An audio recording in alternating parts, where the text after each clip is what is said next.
working closely with artists, journalists, and activists.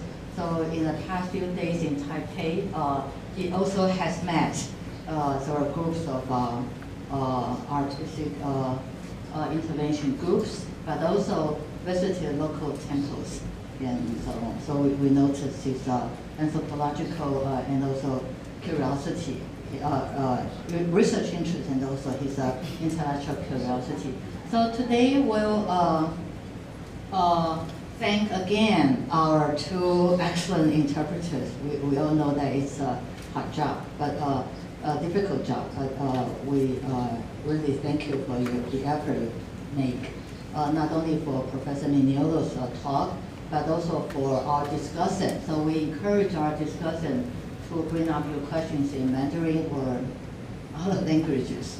就是同学们也可以用中文来问。好，那in the second session, we actually today we can have a more relaxed, flexible schedule. So Professor Mignolo will be delivering a longer talk today, and then after a break, we'll have 5 of our doctoral students feedback, comments, along with their own project. And then we'll open up for discussion for all audience on the floor.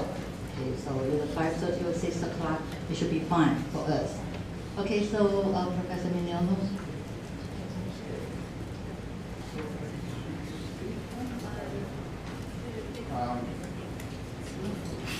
Should I use this, yeah, or there is another? This one?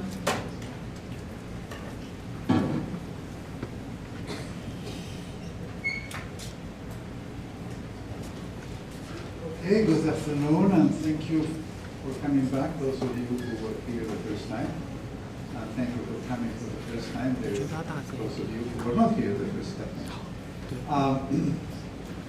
So when I planned these 3 lectures, I planned it as a kind of 1, 2, 3 kind of unfolding of the topic. But then I realized that the second lecture was in a different place. So the audience was not the same. So what I did for today is the talk today have 5 parts: an introduction, 3 parts on the center, and a summary. I always say that, like the captains in the airplane, they tell you where are they going to go, and so you more or less know where you are in the itinerary, right?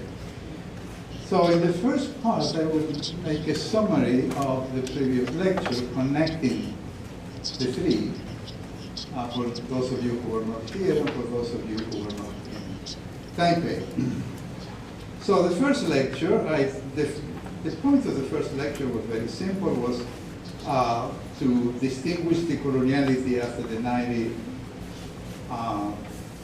from decolonization during the Cold War. The goals are different, the actors are different, and I said at the end that decolonization was a state project, but decoloniality is not a state project. It's a project of the people, including us at the university. We are people too, right? So this is an invitation to see yourself as a scientist or humanist or social scientist, but also see yourself as a person active in the political society. The political society is not always directed to the state. Politics is all over. So we activate in whatever places we are, and we are at a university. So what the decoloniality does is provide you an option, we say, the theory, an option in relation to other critical options like Marxism, like theology of liberation, but also options like liberalism. It could be extreme right liberalism, but could be honest liberals, like the New York Times now against Trump. Decoloniality provides you a way of being in the world, thinking and doing in relation to other existing options. Some in conflict, some in harmony. And that is up to grab in everyday life. In the second talk, I didn't title the second talk rightly. I should have said it's not the end of capitalism, but it's the end of Western hegemony. I didn't think much on a good domination. And hegemony is what the West is losing. Hegemony is what the United States lost. Hegemony is when people kind of follow you because they think that you are the right track.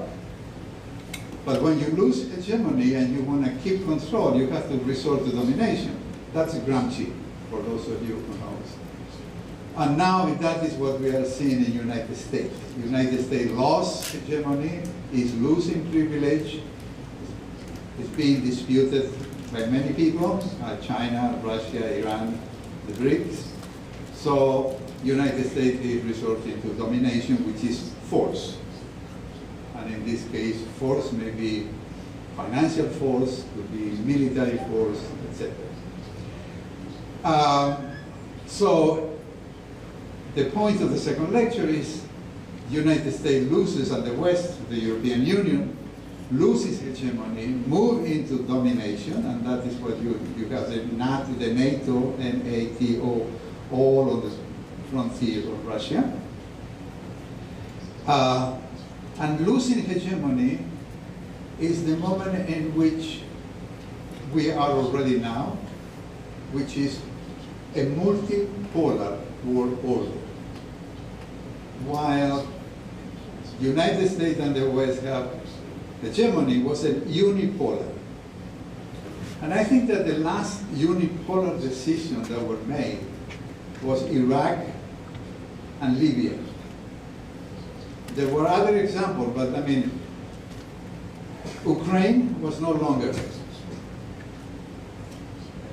a decision that could have made successfully, if you call Iraq successful. And Syria, that we are now kind of seeing the struggle of what multipolar world order means. So that was the topic of the second lecture, and was related to the first, in the sense that de-Westernization, which is a state project, is de-Westernization that is bringing a multipolar world order. See what I mean? I don't know what is going to happen in this arena, the kind of maintaining Western domination and de-Westernization, so being capitalist, but at the same time not taking order from the West. So I don't know what is going to happen, but I see for the next, I don't know, 5-10 years, two possible outcomes in this area of the Western trying to keep the privilege of domination and the multipolar order that is kind of disputing that design or that desire. So one possible scenario is that the United States and the European Union win. And so we will have a sort of global fascism, unipolar global fascism. Maybe everybody has to follow and take orders from, if the other option or possibility is the advance of the multipolar world order. And that would be very tense for a long time, because Europe, the European Union, and the United States won't say, well, hey, listen, guy, Now the world has changed. We understand that the United Nations has to be more open, that the Monetary Fund and the World Bank cannot just have one director from Europe and one director from the United States. The World Bank and the IMF have to share power. That would be ideal. And that would be a fantastic leadership move from the part of the United States. They say, hey guys, now the world has changed. We cannot dominate you anymore. So let's change the order. So that is the second lecture. That was more or less the point I was trying to make.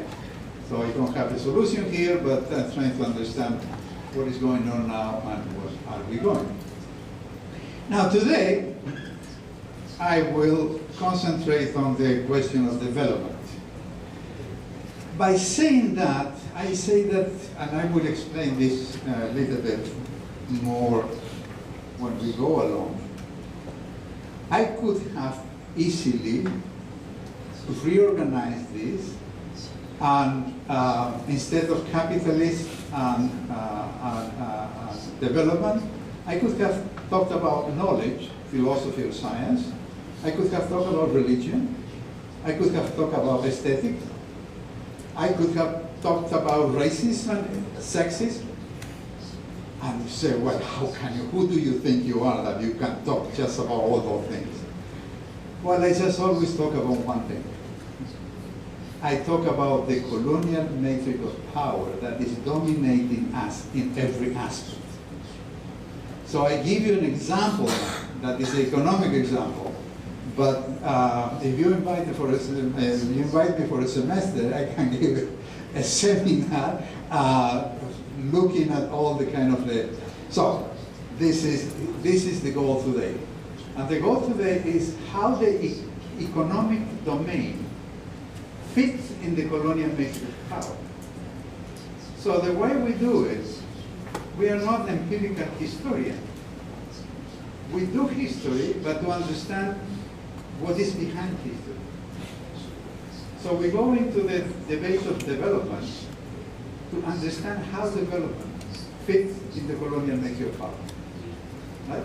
So that is today's goal. But, second part, before going on to that, I have to give you some kind of basic concept. Because you cannot understand what I'm saying if you have postmodern or Marxist or sociological concept. This is a different ballgame. And I hope that, not that you understand everything I am saying, but that you understand that this is a different ballgame. If you understand that this is a different ballgame, although you don't understand what kind of game it is yet, I will be happy. So, this is a very basic concept that we call heterogeneous, historical, structural concept. So those of you who are familiar with Foucault, les mots et les choses, well, there is a lot of mots. There is a lot of word here, and a complex set of issues that cannot be understood in the Western philosophy, a noun and a thing. So what this modernity, coloniality, decoloniality means is a very complex entanglement that I will try to say a little bit more. So modernity, for us, is not a historical period. It's not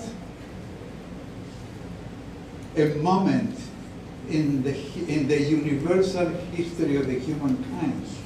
That is what Hegel tried us to believe in the lesson in the universal history.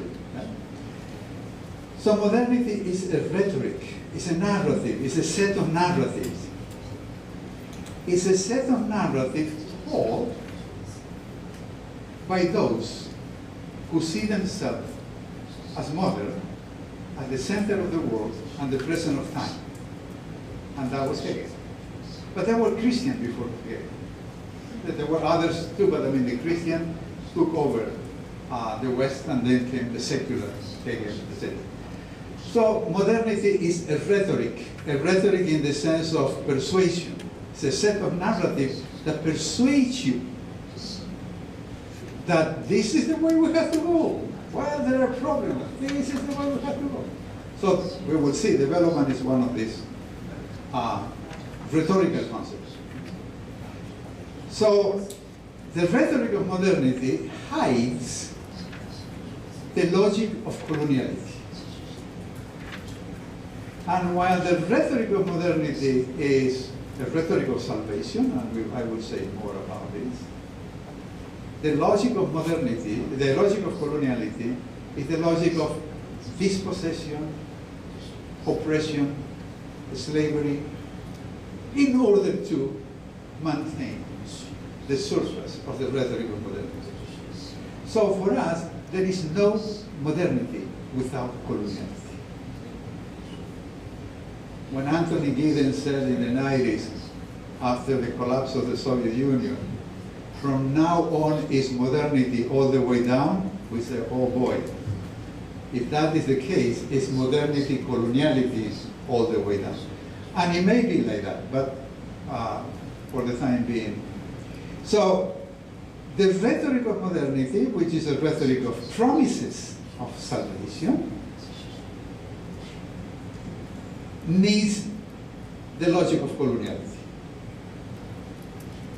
So I was telling my friends in the car that recently the Minister of Education of Spain, some officials, gave a lecture saying that Spain did not colonize the New World, that Spain evangelized it. So evangelization is the vocabulary of the rhetoric of modernity. So evangelization meant genocide, meant dispossession, meant dispossession not of land, but dispossession of soul in the process of conversion. So the rhetoric of modernity and the logic of coloniality generate decoloniality. So when sometime I talk about this and people, some in the audience says, well, but decoloniality depends on modernity. Of course, without modernity coloniality, we don't need decoloniality. There was no need, right? So you see how the three concepts articulate a very complex phenomenon. That is knowledge, but it's also doing, and it's also, as I said the other day, people who do not feel like obeying, right? So that generates resistance, or as the others say, I said, better, re-existence. So because if we don't try to re-exist, only to resist, the rule of the game will be controlled by those who will resist. Yeah? So re-existence, I cannot, because re-existence will depend on where you are, who you work with. Re-existence is not just a solitary endeavor, it's a communal activity, and this is the kind of the colonial politics. And doesn't matter, you could be artist, you can be farmer, you can be whatever you are, but you began to organize yourself because you realize at some point that the state, the banks, and the corporation are not there to help you, right? We have to accept this again. So this is what the rhetoric of, when I said modernity, coloniality, decoloniality, we mean the rhetoric of modernity, the logic of coloniality, and the grammar of decoloniality. We cannot think one without relation. We can focus on coloniality, but we have to be aware of the other two. We can focus on modernity, but cannot just focus on modernity only. That's it. So that complex monster we call the colonial matrix of power. And the colonial matrix of power is the underlying structure, you can say that way, of Western civilization. Wow, this is a big statement. Huh? And the question is that Western civilization expands all over the planet, and now all over the planet we have to deal in different ways with the colonial matrix of power. Right? Yeah? You look at me and say, so, and the responses to that are, as, again, one, de-Westernization, that are state projects, and decoloniality, that are projects of the political society organizing ourselves. Here, there, wherever we are, and whatever we do. I mean, we cannot talk about decolonizing the indigenous or decolonizing something that is not us, right? Decolonization has to start from ourselves in a communal way. Because, I mean, to talk about decolonizing something will be very, very similar to Marxists. Marxists are not proletarian, but they want to liberate the proletariat. Marxists are in general middle class, but they pretend that they will liberate the proletariat. So this is very important, and this is one of the distinction between Marxism and decoloniality. Even if we coincide in other aspects, this is non-negotiable. Well, so the colonial matrix of power. This is the monster. This is, there is a lot of ways to describe it, but the question is to be aware of this kind of abstract conceptualization, and that is what we do. On the one hand, we analyze how the colonial matrix of power works and controls us, and we need to do that in order to delink and liberate and decolonize. The link from what? The link from the colonial matrix of power. And that can control us in many, many ways, politically, economically, racially, sexually, epistemically, religiously. There's all kind of togetherness. So to make a long story short here, I don't want to take much more time, but I give you an idea of what we mean by that. The colonial matrix of power is formed by 4 or 5 domains, which is the one you see. Well, that you see the gray, that you see. No, I blew it here. I was looking for a pointer, but how can I return to the full screen?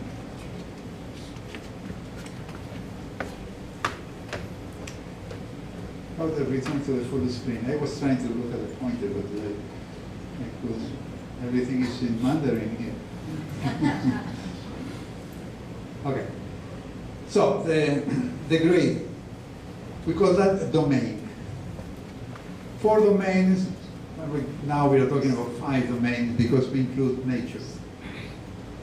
And we include nature because race, sex, and nature are the 3 key concepts of the colonial nature of power, in relation to which the human was self-defined, right? The human was white and Christian and European, was male, and was different from nature. Nature is something there that you have to dominate. And then you go to the Industrial Revolution, and then you go to all the kind of the problem we have now with the environment, and then you go into sustainable development in that aspect. So there are 4 domains But each domain, you cannot understand one domain without the other. You cannot understand authority or politics without economy, without knowledge, without racism, without sexism. If you want to concentrate on racism, we cannot understand racism just by itself. This is related to economy, that's related to politics, that's related to religion. And that structure was not among the Greeks. I was not among the Chinese. I was not in Islam. This is a structure that emerged in the 16th century. Right? And I can explain how and why. But I will cut this short. So that is the fourth domain. So the fourth domain belongs to the level of the enunciated, of what is being said. The way we reconstruct that is because of the rhetoric of modernity. These are the domains that the rhetoric of modernity privilege. That is why we separate politics and economy and religion. If you go to Islam and say, well, what's the second? Why? You were fighting against yourself, among yourself, because you have a kind of religious fight, but you needed to separate the state from religion, but we don't need it, right? So the point here is that we have reconstructed that according to the rhetoric of modernity. That is what the rhetoric of modernity tells us. So there is a level of the enunciated, or the content. We call that the content of the conversation that you will, and this is very important. But at the center is the level of the enunciation. And that is what really counts. Is the level of the enunciation that controls the term of the conversation. Right? And that is why the domains are interrelated, because they are all defined by the enunciation. And what is the enunciation? How that works? The enunciation in the 500 years, which have changed, but they have some basic logic, which is institutions. The university, the monastery, the museum, and you go on, the corporation, the think tank, etc., the banks. There's a lot of institutions that have been created that belong to the domain, but also are anchored the enunciation, are those not only who control money, the banks or the corporation, but controls meaning. So the control of money and the control of meaning goes hand in hand, right? So that is it. So institution. So you have institution. The institution has been created by someone, and someone had to rule the institution. So those are the actors. And the actors you see now, I mean, are in the White House, are in Beijing, are in IMF, etc., no? And are at the university. No? That's different kind of institutions, but some kind of coordination between them. So we have we have institution, we have actors, and the third component is language. All knowledge in the colonial mixture of power enunciation has been built in 6 modern imperial European languages: Italian, Spanish, and Portuguese, Renaissance, French, German, English, during the Enlightenment. The rest, Mandarin, Urdu, Bambara, Aymara, Hindi, Arab, Russian, those are second-class languages. They count regionally, but they don't count where things count, right? So that is part of the coloniality of languages. How they, I mean, and this is the this is the institution, the enunciation. So that's for us, the decolonial task is to dispute the control of meaning, not the state, the control of meaning in the colonial mix of power. And that is something we can do, not only us, but we are in a good position to do so at the university, because that's what we do. We do research and we build argument and we cannot dispute, etc. But the question is that the argument, the university, function according to the rhetoric of modernity. So the university trying to train people to work within modernity, not to contest modernity. Right? So the decolonial task is all over, but this is, the university is what we have to think about.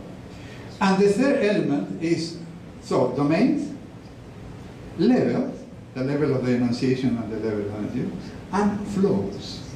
Because this is not something like a cookie cutter, right, that you put flows. There are energies that flows between the domain and between the enunciation and the enunciation. So that, and so you have there another version, but it's more or less the same, different design. So this is what we study. This is what we analyze. And how do we analyze that? Well, we have to use what is enunciated in order to understand the logic that control that and control that. Yeah? Okay, so more or less, yeah? So let's give another version of the colonial major power. So we can focus on coloniality of power, political and economics, Western political theory and political economy. These are Western. I mean, there is no political theory universal. There is no political economy universal. More so, there is no political economy in Greece. Political economy emerged in the West in the late 17th century and the 18th century, consolidated with the Fisher-Pratt and with Adam Smith. Why there was not political economy in Greece? Because economy was part of society. It's something you take for granted. The kind of sustainable, you have to sustain the economy to do the practice of living. But in the 17th century, economy began to creep more and more and control society.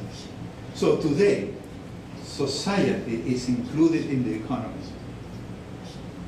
And that the colonial mixture of power is controlling us on all that rhetoric that is related to success, to having more, to grow, to development. You see how we go into development little by little. Coloniality of knowing and knowledge. Everything we learn at the university is Western knowledge. And Western knowledge transforms all other kind of knowledge on tradition, folklore, myth, etc., etc. So all knowledge in non-Western languages are not sustainable knowledge, let's put it that way. And that is the rhetoric of modernity that makes you believe and even forget that whatever you are learning and we are talking here is in English. And that is, in a way, is good, because without English, my Spanish and your Chinese or Mandarin won't do. So the question is, on the one hand, English is like Sanskrit many years ago, but we have to use it. There is a small pause. A Belgian comedian, Victor Borga, that probably you know, who says, listen, English is not my language, I am just using it. So I think that this is a very politically important statement. I mean, we have to use it, and that is what we are doing. So coloniality of knowledge and knowing and knowledge. The question of method, for example, in the university.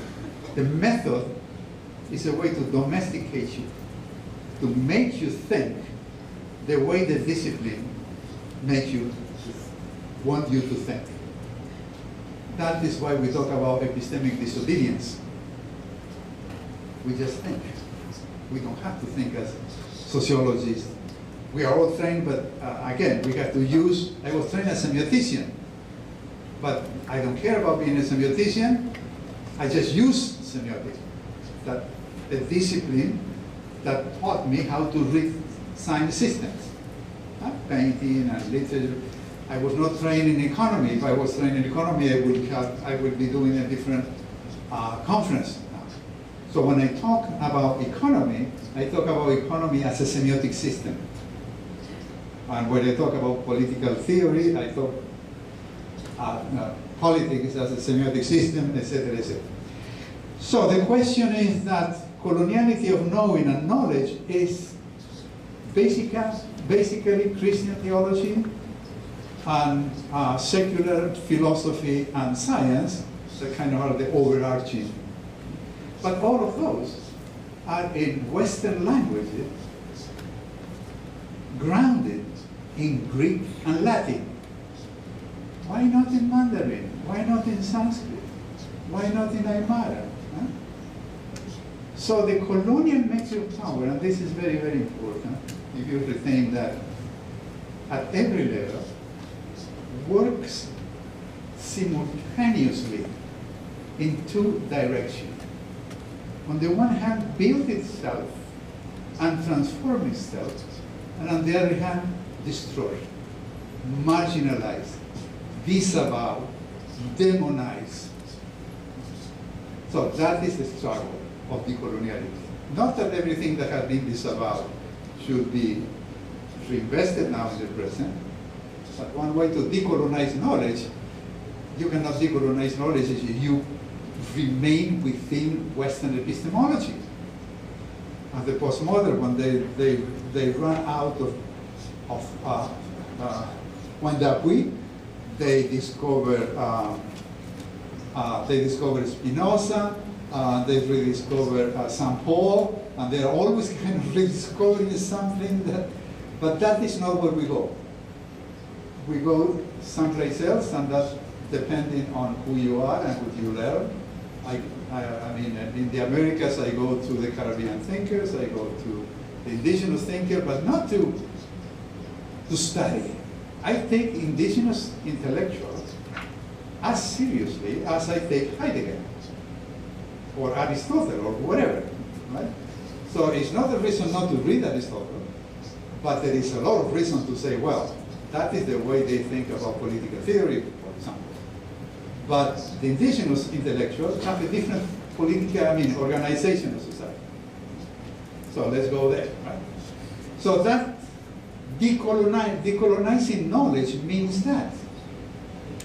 Means to unveil, on the one hand, the trick of Western epistemology, and on the other hand, to bring into the conversation concepts, philosophies that have been disavowed. When you do that, you begin to feel that you are dwelling in the border of something that you are, but you cannot say because they told you that you are inferior. And all of a sudden you begin to get out of the closet. But when you get out of the closet, it's because you have been put in the closet. Otherwise, there's no reason to get out of the closet. And when you are out of the closet, you get into the world that puts you in the closet. So you are in the border. You are dwelling in the border. And you become a border thinker. And you become a border doer. And your praxis of living is living in the border, and it's beautiful. But they will tell you that no. If you live in the border, you are a refugee, you are an immigrant, you are you don't belong to the territory. And I say, I don't want to belong to the territory. As Groucho Marx says, I don't want to be a member of a club that wants me to be a member. So that is what decolonizing of knowledge means in general. And then coloniality of being. This is a long story here, but coloniality of knowledge and coloniality of being are interrelated. Because the way knowledge controls, the way you are controlled is through knowledge. And knowledge forms your subjectivity. Form your subjectivity now through races and sexes, for example, right? So the question is, in order to liberate being, you have to attack knowledge. You cannot do it without that kind of process. Huh? So let me give you an example that the way we are working on this, and there is an article by Mignolo that kind of set up this, is, okay, Heidegger talked about being. I talk about being. Why he didn't talk about relations? No, he talked about being, about entities, right? Because Western civilization is based on entities, on objects, on being. Being, big B, and beings, small b, etc. Then come Levinas, and Levinas is Jew. And he said, well, Heidegger is not convenient for me, right? Because as a Jew, I have been left out of being. I am not quite within being. Right? So let's talk about the face-to-face. So the kind of the dialogic. And then comes Fanon. Fanon in the Caribbean, and then in France, and then in Algeria. And I said, neither Heidegger nor Levinas are good for me. Right? So for me, the question is sociogenesis. And this is a very, very, very crucial concept, decolonial concept. Sociogenesis, Fanon said, sociogenesis, he created that concept at the moment he realized, when he went from Martinique to France, he knew that he had, as I said the other day, I think, he knew that he had black skin. But he didn't know he was a Negro. That is a different ballgame. Because being a Negro is already a social classification. It's a colonial classification. It's a racist classification by those who control knowledge. So there is not an ontology of Negro. Negro is a fiction that functions very well. Huh? A fiction that became ontology.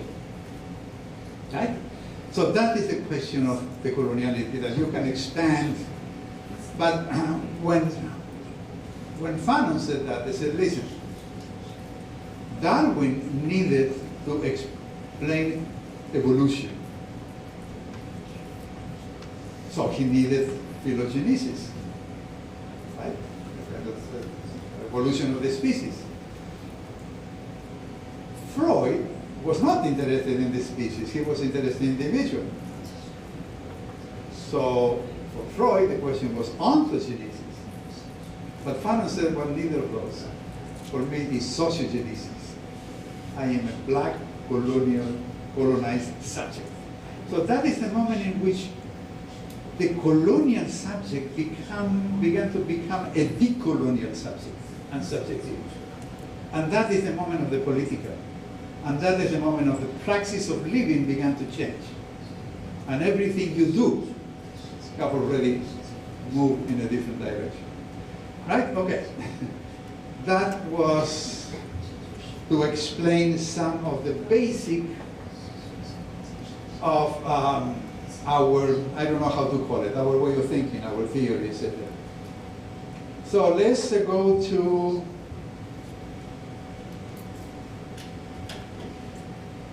the topic.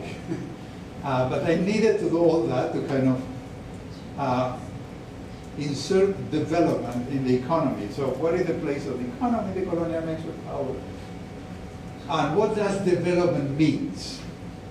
So if you Google development definition, everything is development. It's not just economy. Development is something that you use every day. Pay attention in your vocabulary. And you will say development or development all the time. And that is how the rhetoric of modernity hook you. So, what does development means, and when did it enter the conceptual vocabulary in the rhetoric of modernity? Because development is a concept of the rhetoric of modernity. So when that happened, so again, we need a brief history of the colonial mix of power. That means a small history of the rhetoric of modernity since the 16th century, right? So basically, from 1500 to 1700, salvation was a salvation, but remember, I said the rhetoric of modernity is a rhetoric of salvation. We will improve, we will do good for you, you will be happy, you will go to paradise or whatever. So around those years, the salvation was by conversion. Well, sorry for this, the spelling. Christian conversion. But it didn't stop there, of course. It's still going on. Went from the New World to South Africa, and then to the State of Israel. The State of Israel is part of this kind of history of the Bible and colonization, as Prior, an Irish priest, in a beautiful book, traces that story. That was the moment of Spain and Portugal, the moment of the Roman papacy, that kind of controlling. But that was happening in the Atlantic. In this part of the world, you were safe. You were doing your things. You didn't care much about that. Africa was was colonized. They were kind of stealing human beings that they enslaved. But in that period, the Europeans were not colonizing Africa. They were kind of extracting people, slaves. So then come the British, 18th century, come the British or the French, and the Dutch too. And so the salvation is by civilization and progress, not conversion to Christianity, to civilize you. And then is when you began to enter into the global movement. The Dutch in Southeast Asia, the Brit in India, first doing commerce, but then kind of settling there by the 1850s. And the rhetoric of modernity changed, because this is secular. This is secular rhetoric. Civilization and progress is secular. That doesn't mean that Christian theology disappeared. No, moved to the second stage. And that is the separation of the church and the state. But Christianity was maintained as a buffer zone to protect the West from Islam and from all other kind of ridiculous religions they say can in China and India. They believe in a lot of gods and they don't know what they think, and etc. etc. So that civilization, we have to civilize and progress. Why progress? Well, progress began to be linked to the economy, because at that time, Europe has a lot of money from the plantations in the Caribbean and also the plantation in the Philippines and Indonesia. So when you have a lot of money, you have to develop political economy, right? If you don't have that amount of money, you don't need a political economy, but political economy is the rhetoric of modernity to make money, to create wealth, the wealth of the nation, as Adam Smith said, right? So progress began to be linked to the economy and to that industrial revolution. So modernization began to, you have to modernize means you have to modernize industrial. And that's what Sun Yat-sen said in 1925.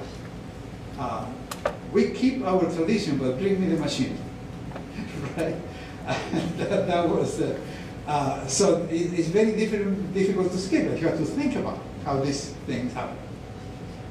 So that lasts from 1750 more or less, 1945, World War II.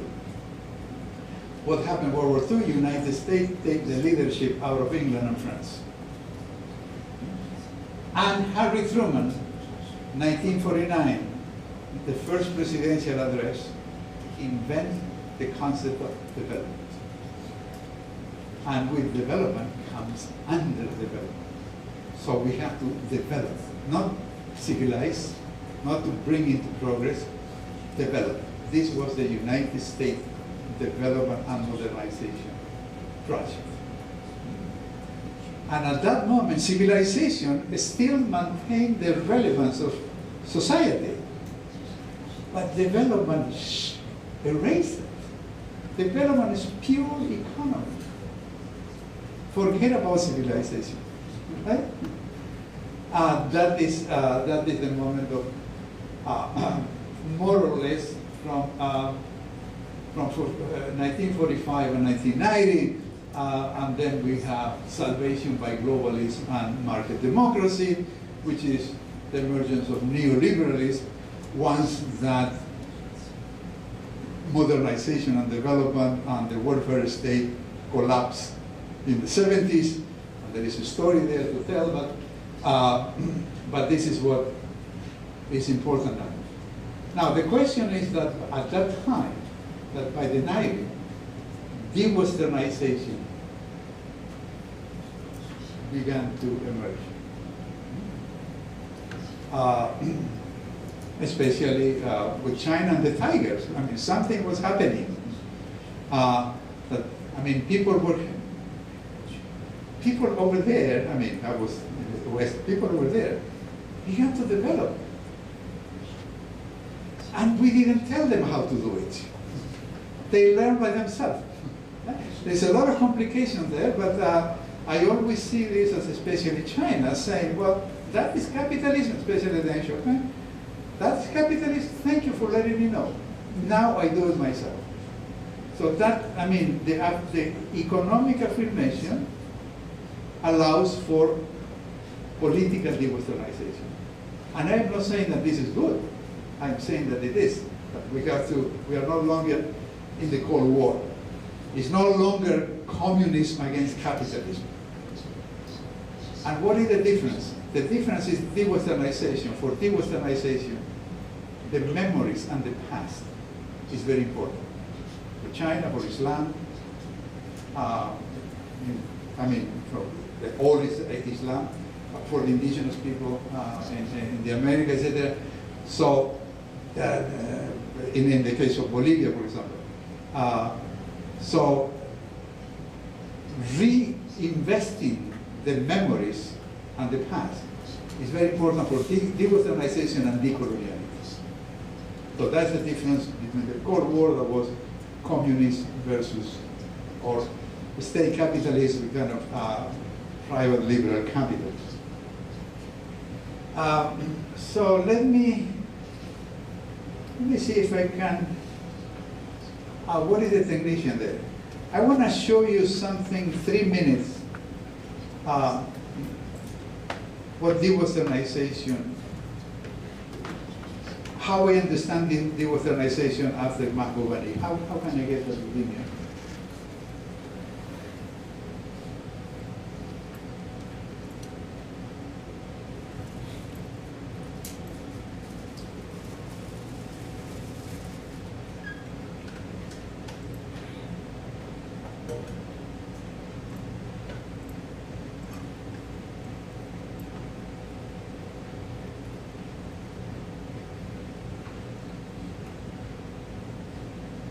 In my computer, I just click and appear.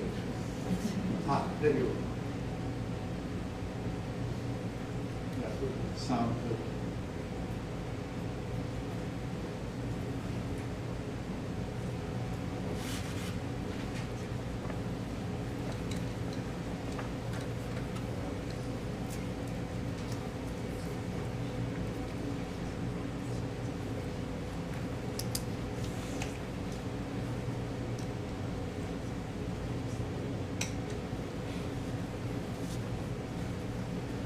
Can we do it simple, just put Magul and me, erase that, put Magul and me. I don't know this, I don't know why it's taking so long.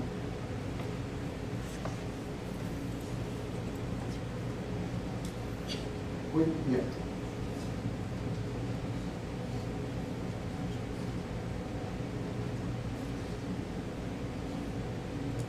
But have to be the voice there.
This study, since this conversation, just put right there.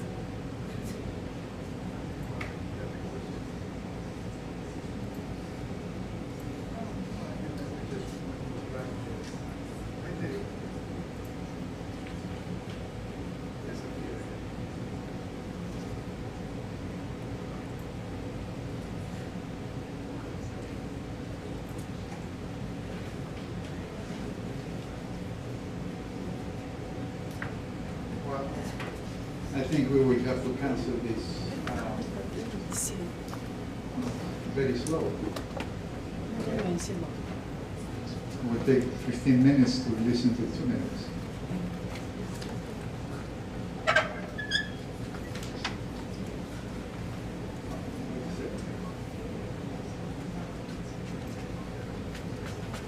And the sound?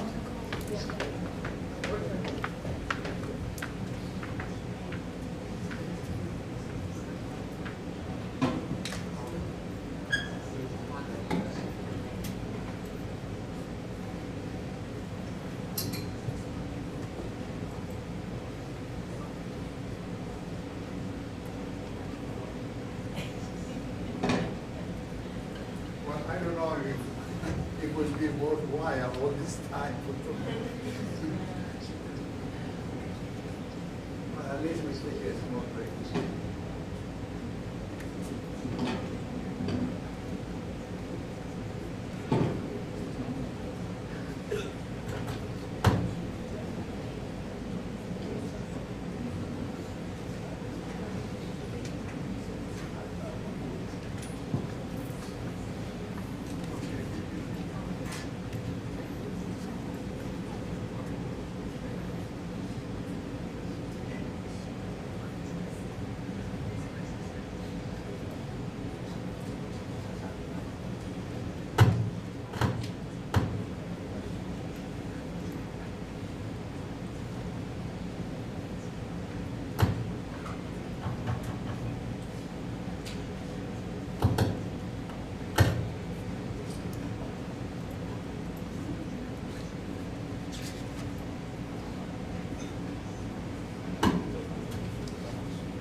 And it's important to understand the psychological impact of the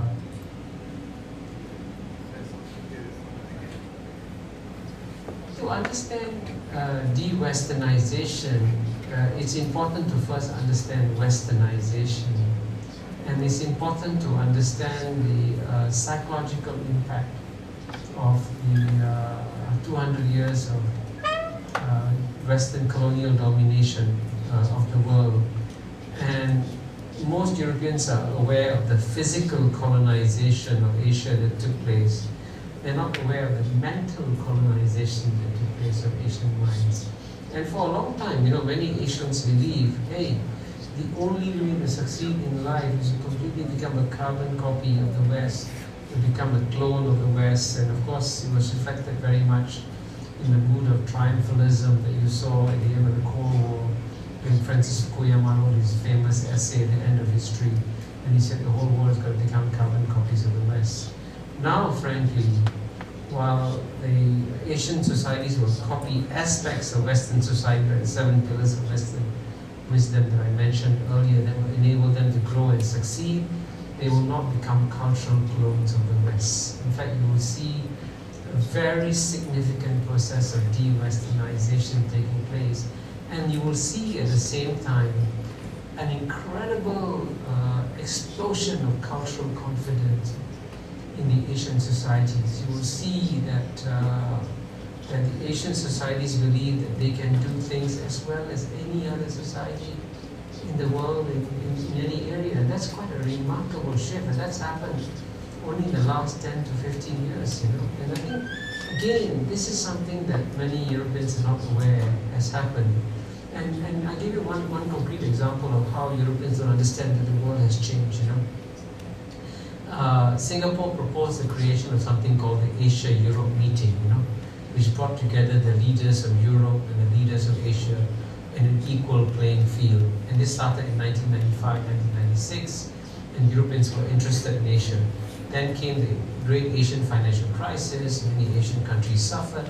Europe said Asia is finished, and instead of proving that Europeans were, you know, not fair weather friends, but all weather friends of Asia, they walked away from Asia at the moment of crisis. And as a consequence, they have lost a valuable opportunity to become partners with the Asians. And certainly if you compare what the United States has done with Asia in APEC, Asia Pacific Economic Cooperation, the United States has accomplished a lot more in APEC than Europeans have accomplished with ASEAN. And this shows how far behind the Europeans are in understanding how much Asia has changed and how much Europe has got to now treat Asians as equal and not look down on them. Okay, now comes the whole dramatic thing.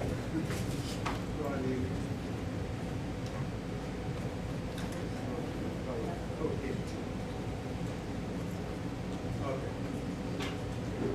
Now, big screen.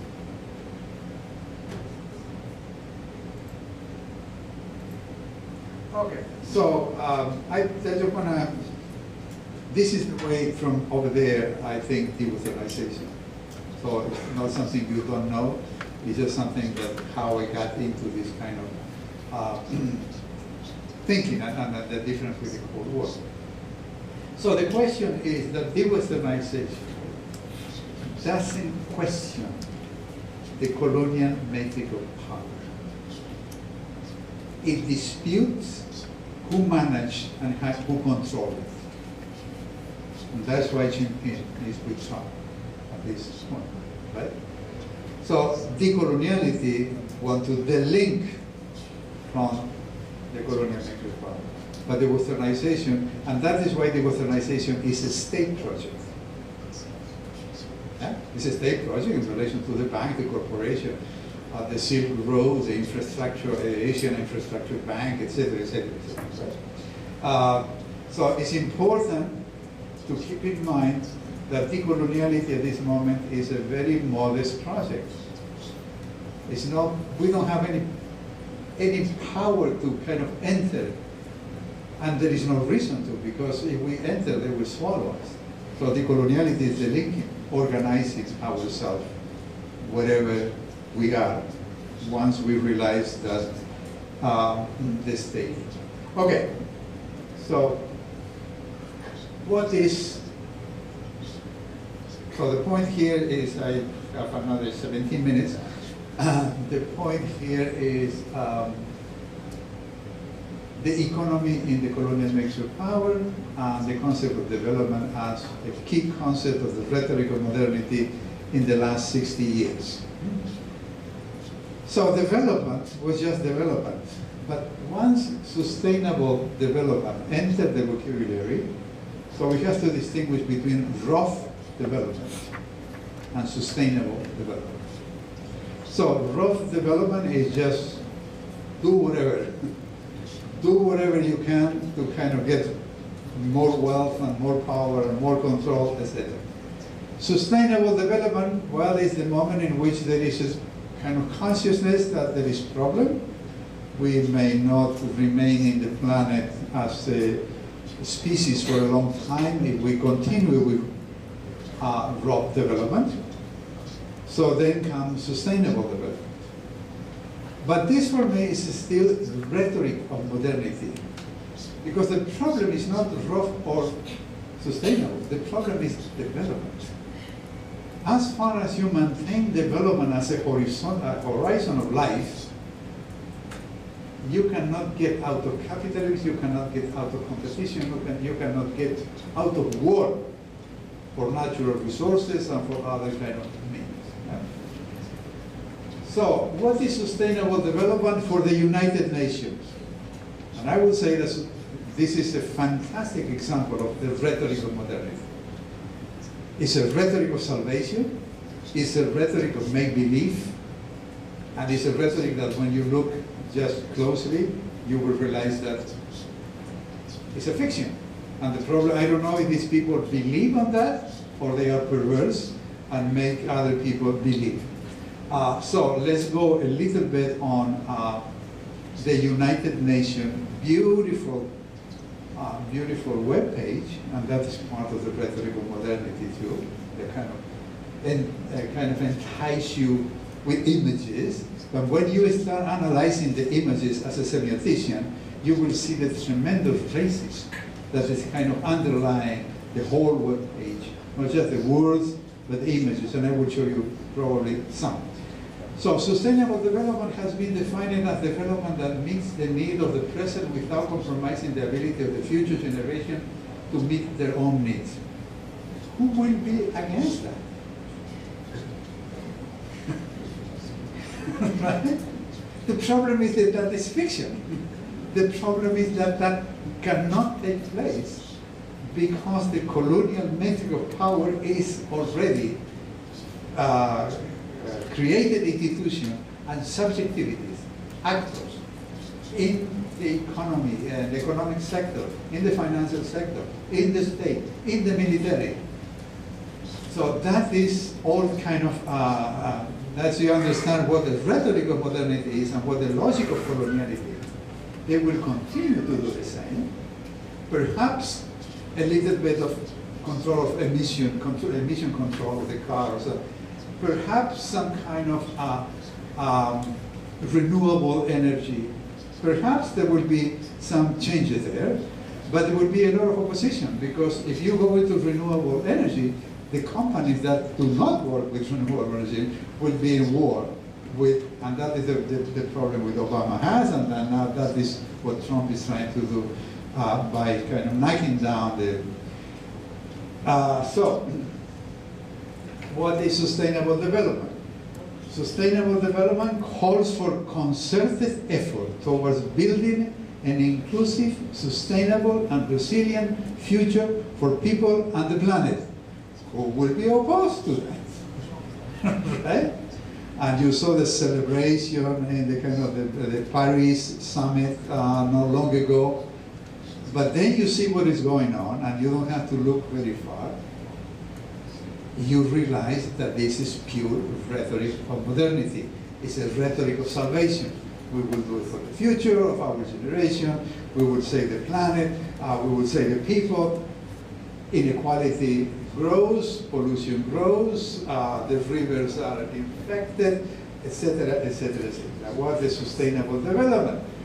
Sustainable development, to be achieved, it is crucial to harmonize three core elements. Economic growth. Why economic growth? We don't need sustainable development. We need sustainable economies. And sustainable economies is something different.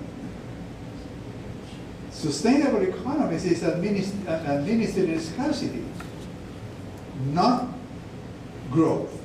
As far as we remain believing that development and growth will save us, that will make us happy, modernity and coloniality. So, social inclusion. I don't want to be included. Who is there to include me, right? So, and that is a position that in many places, but in Canada, the indigenous people are making very, very clear. They don't want to be recognized by the state. The state wants to recognize them. We don't want to be recognized by the state. Who are you to recognize me? I want my land. I want to reorganize myself, my community, and the link from the state. And that is the kind of decolonial, one example of decolonial move, right? So these elements are interconnected and all are crucial for the well-being of individuals and society. Fantastic. The rhetoric is impeccable, but if you believe it, good for you. So what is sustainable? The goal of sustainable development? Eradicating poverty. You cannot eradicate poverty when development and capitalism created poverty. So you cannot solve the problem with the same tools and subjectivity that the problem have been created. So that you need to delink. You need to go someplace else. You cannot solve the problem within the same knowledge, the same frame of mind. So eradicating poverty in all its form and dimension is an indispensable requirement for sustainable development.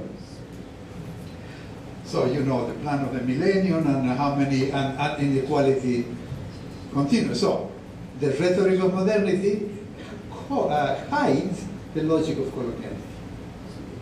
Right? So you kind of people focusing on that.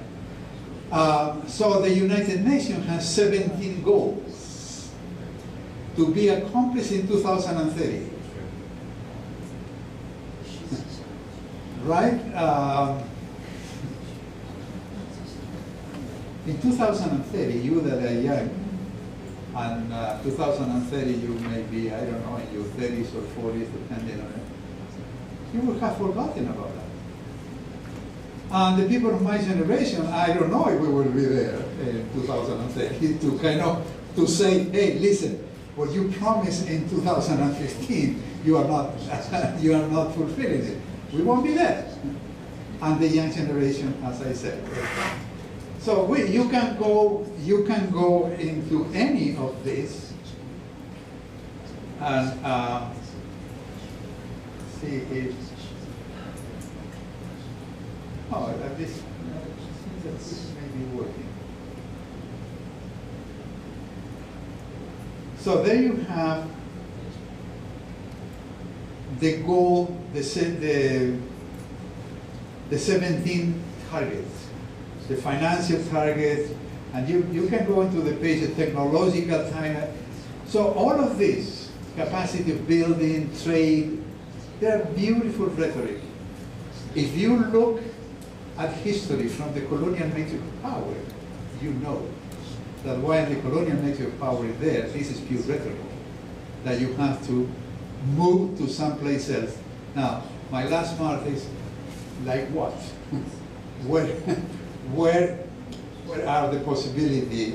Where can we go?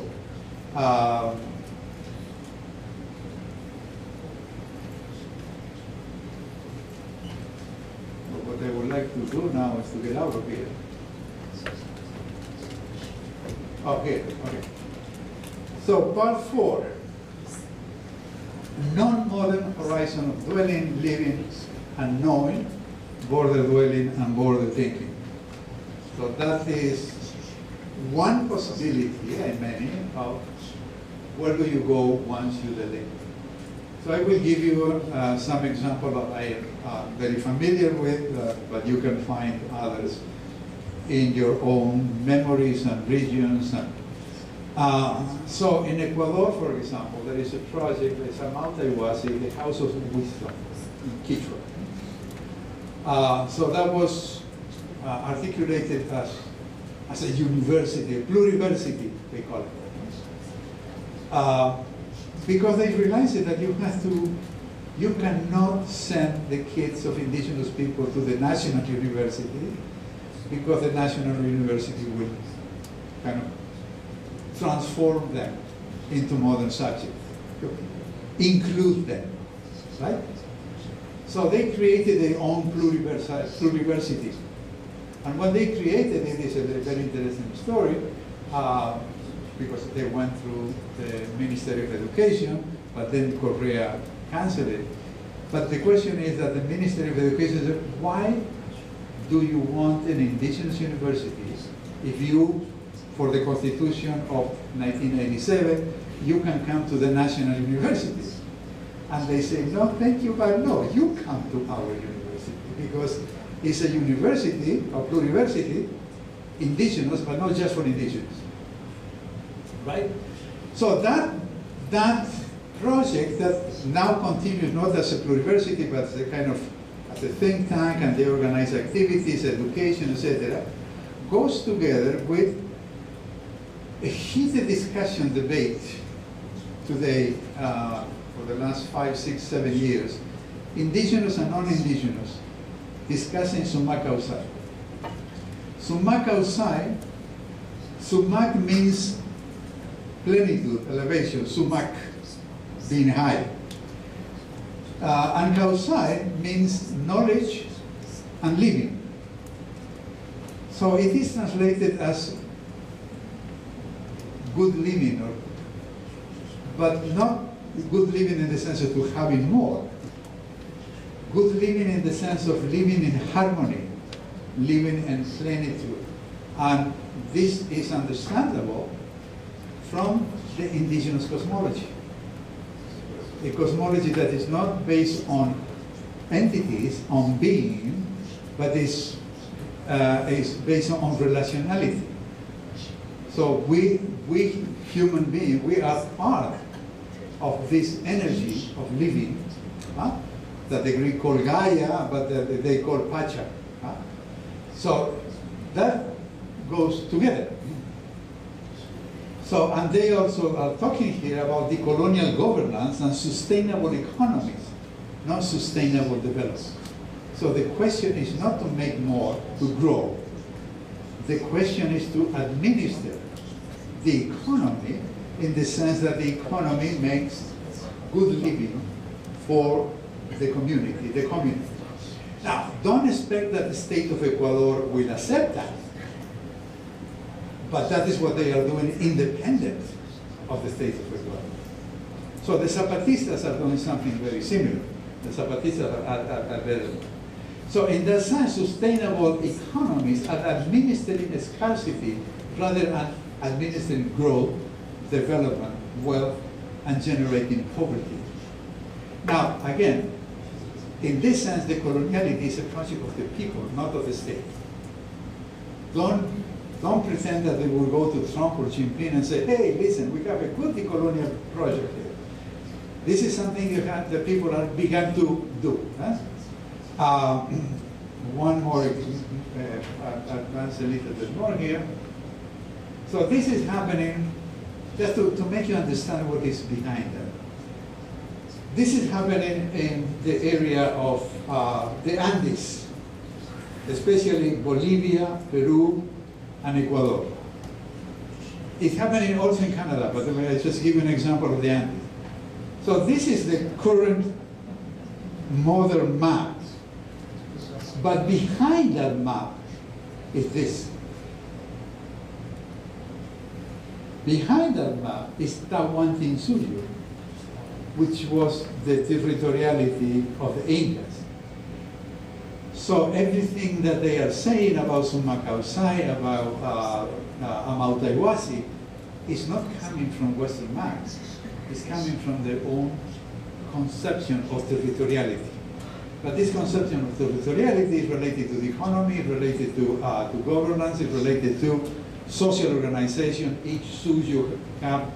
So there is a movement now on kind of not converting every Ecuadorian to that, but just claiming the right to organize themselves as such, and organize their knowledge and the education of the children. So where is this coming from? This Tahuantinsuyo. Well, this is not coming from the Greeks. This is coming from the Southern Cross. I don't know in Taiwan you see the Southern Cross. In the United States, you cannot see the Southern. In Europe, you cannot see the Southern Cross because it's in the south. That is one of the things that when Vespucci, Amerigo Vespucci, saw that, they said, this is very strange. We may not be where we think we are, right? So from the Southern Cross, they derive it. You see, you see the division of 4, right? And then there is a very complex sign they call La Chacana, but this is the universe is there in La Chacana. This is very difficult to explain, but has to do with the rhythm and the cycle of life, but has to do also with the connection between the sky, the earth, and the underworld. But the underworld is not where the devil sleeps. The underworld is where the moon and the sun are when we don't see them. Right? So in that sense, there is no opposition between day and night. They cannot be day without night. They cannot be masculine without feminine. They cannot be right without left. So there is no opposition but complementarity. And it's that complementarity that kind of set the relationship of everything with everything. So the Amautaiwasi and Sumakausai were kind of interrelated in the sense of the curriculum of the Amautaiwasi was divided in 4. So the Chachai, which is knowing, wisdom, knowledge, kind of managing epistemology. Munai, which is love, passion, intuition. Rurai, that is doing, to live, vivenciar, build. And Ushai, that is energy, power, potency. So the students were going through, but each, again, like us, each of these is related to the other. So students in one have to know the other. And the goal was the 5th year. And the 5th year is Kausai, which means knowledge and means living. Why? Because knowing is living is knowing and knowing is living. If you don't live, you cannot know. And you live it, you don't know, you die the following day.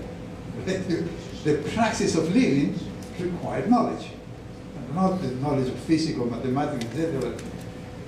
So that was the goal, not the expert, but a person of wisdom. A person of wisdom that understands the equilibrium and trying to maintain the equilibrium and trying to live in harmony. So that is another scheme where you see how everything is interrelated. And there is a concept in Spanish that is difficult to translate in English. It's a vincularidad, which is relatedness, but it's not exactly that. But relatedness as being, as relatedness as the practice of living. Right? Okay, so that is another way to, again, the government of Ecuador is not accepting that, or Bolivia, but they are doing it. They are organizing themselves according to this principle and transmitting the education to the youngster. I have an example here from Canada that I will jump, that is exactly the same. Mino bimadiziwin means more or less the same. There is a conversation here that, yes, I will. So the last chapter of Lena Simpson, Dancing on the Turtleback, is about development. And she tells this story. In the last chapter, Shihin, New World.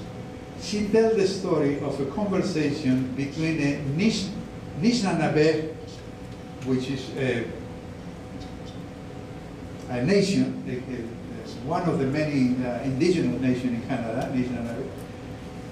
So between a Nishnanabe elder, Robin Green, and scientists from the indigenous environmental resources of Winnipeg about sustainable development. At some point, Lina asked Robin if there is an expression in Anishinaabe languages equivalent to sustainable development. The answer, as you can imagine, if you follow my argument, it is no. So Robin Green told the class, where the conversation was taking place, that sustainable development thinking is backwards. That we should be doing the opposite. He explained that what makes sense from a Anishinaabe perspective is that human should be taken as little as possible, given up as much as possible to promote sustainability and promote within in the coming generations. He felt that we should be as gentle as possible with our Mother Earth, and that we should be taking the bare minimum to ensure our survival. He talked about how we need to manage ourselves so that life can promote more life, while development promotes death. So that is a kind of philosophy of life confronted with the rough development but sustainable development. Well, I will stop here. I think that part 5 is a summary, but I will just leave the summary for you to read while we kind of organize ourselves for the comments. So thank you very much.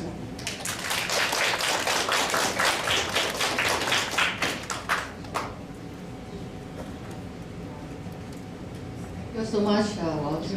That's excellent. It's very clear. So let's take a break, 15 minutes, and then we'll come back for the question discussions after the comments from students. And we encourage comments, challenges, debates from our students to our guest speakers. So we'll come back for that. Okay. Yeah, let's take a break.